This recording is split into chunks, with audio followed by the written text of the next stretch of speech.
ओम महाप्रभु धवलेश्वराय वालालिंगाय नमो नमः। दीपं यदि परं ब्रह्म दीपं यदि जनार्दनः दीपहरत मे पाप पूजा दीप नमस्तुते।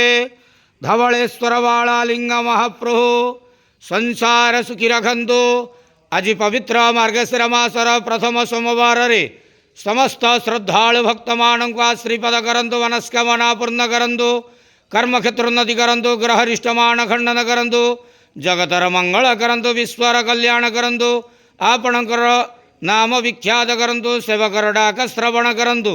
महाप्रभु धवलेश्वराय बालालिंगाय नमो नमः। संसार सुखी रखंतु आनंद गेवार हरि बोलो। मार्गशीर मासर प्रथम सोमवार रे समस्त श्रद्धालु भक्त मानक श्रीपद करंतु आनंद गेवार हरि बोलो। बाबा बालालिंगाय धवलेश्वराय नमो नमः।